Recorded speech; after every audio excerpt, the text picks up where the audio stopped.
ערב טוב, בת ימים אהובים. היום אני הולך ללמד אתכם טריק קטן.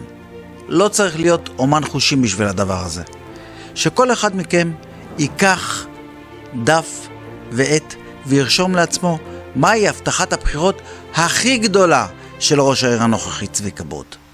מה שאנחנו נעשה, אנחנו ניקח את המכשיר הזה, הטלפון או מחשב נייד, כל הכלים האלה לידכם, נקיש בגוגל צו המיסים בת ים, ייפתח לנו חלון ובו מספר שורות. אנחנו ניכנס לשורה הראשונה בו האתר של עיריית בת ים.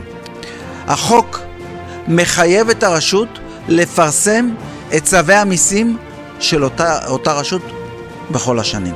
ניכנס לשנה האחרונה שהייתי בה, שנת 2018.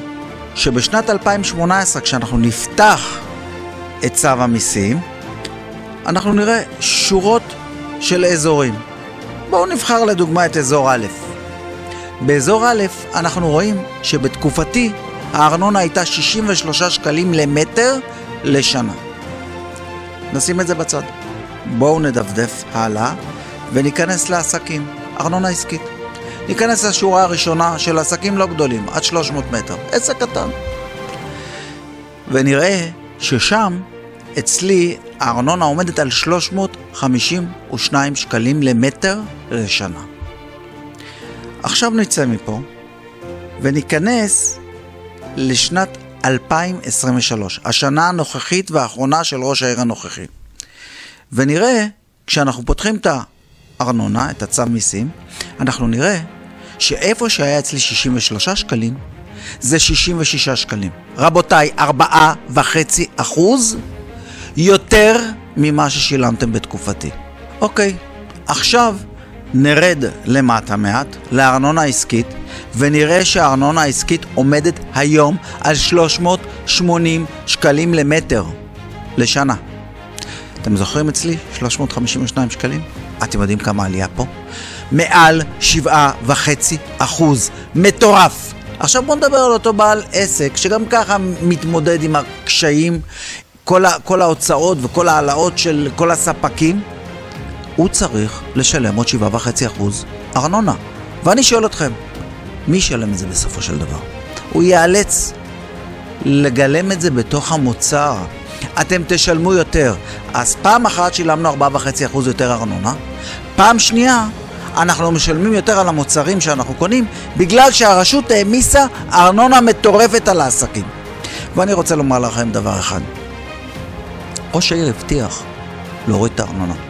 זו הבטחת בחירות שאני לא הייתי מוכן לשאת. אני, כששאלו אותי, והיה לי מקרה שהייתי בחוג בית ואמרו לי, אתמול היה פה צביקה ברוט והבטיח שיוריד את הארנונה, אם תוריד את הארנונה אנחנו נבחר בך כי אנחנו אוהבים אותך. אמרתי להם, חבר'ה, לשקר אני לא יודע. אי אפשר להוריד את הארנונה כשהעיר נמצאת בהבראה. התחלנו את ההבראה ל5 שנים ב-2017, היא תסתיים ב-2022, ואז נוכל להוריד ארנונה. אז ראש העיר אולי לא ידע את זה, וזה קצת תמוה למישהו שמתמודד לראשות העיר שהוא לא יודע ולא מתעמק בדברים, אבל נדון אותו לכף זכות אם זה הדבר. כי אם לא, אז הדבר השני שהוא שיקר. ועל זה קשה לסלוח. אני רוצה לומר לכם כזה דבר. אני יודע לתקן את העיוות הזה. כשאני אחזור, אני אוריד את הארנונה. ואתם יודעים שאני אומר אמת. נפגשתם בדברים שעשיתי בעבר, באיך פעלתי בעבר, אתם יודעים שכל מה שאני אומר אני אקיים. אבל הפער היום כזה גדול שזה לא יהיה בשנה אחת. קשה מאוד להחזיר את הארנונה לתקופתי, אנחנו נעשה את זה בפעימות של כל שנה 1%, 1.5%, ועד סוף הקדנציה הבאה אני מאמין שאנחנו נתקן את העיוות. אני רוצה לומר לכם שיש דבר שיותר מעליב מהכל.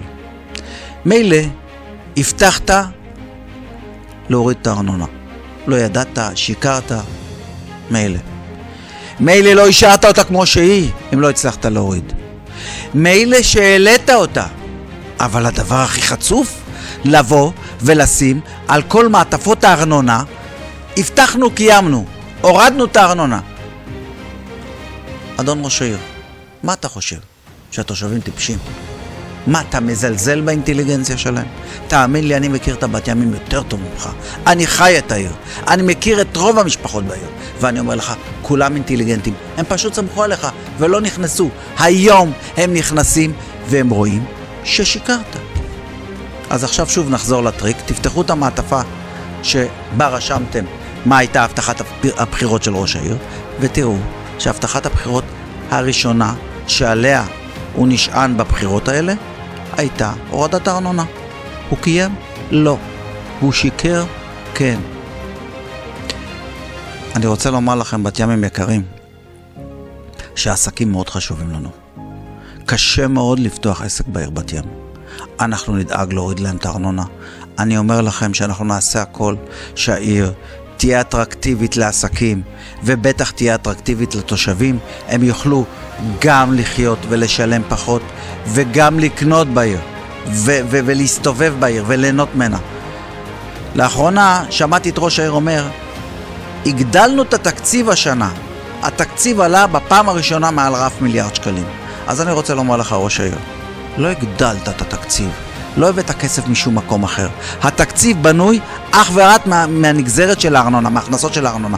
פשוט מה שעשית, הגדלת את הארנונה של התושבים. לקחת להם יותר כסף. למה? מאיזו סיבה? העיר מאוזנת עם הבראה שעברנו 5 שנים. לא צריך להגדיל את הארנונה. ההפך, צריך להקל. אני אומר לכם היום שאני יודע לעשות את זה. ואני אוריד את הארנונה. הפעם אני אומר את מה שלא אמרתי בעבר. אני אוריד את הארנונה. כי היום אפשר. ראש העיר, ואם אפשר, למה אתה לא עושה את זה? למה לא עשית את זה עד עכשיו? למה לא קיימת את ההבטחה שלך? אני אוהב אתכם מאוד. תעקבו אחריי. אני אעלה בכל שבוע סרטון, ובו אעסוק בדברים המהותיים והחשובים בעיר. אני אעסוק בחיים שלנו בתוך העיר, וכמובן בשירותים שאתם הולכים לקבל ממני, והם הרבה יותר טובים ממה שיש היום. ובטח לא בשקר. אני לא אגזול קול של אף אחד. אוהב אתכם.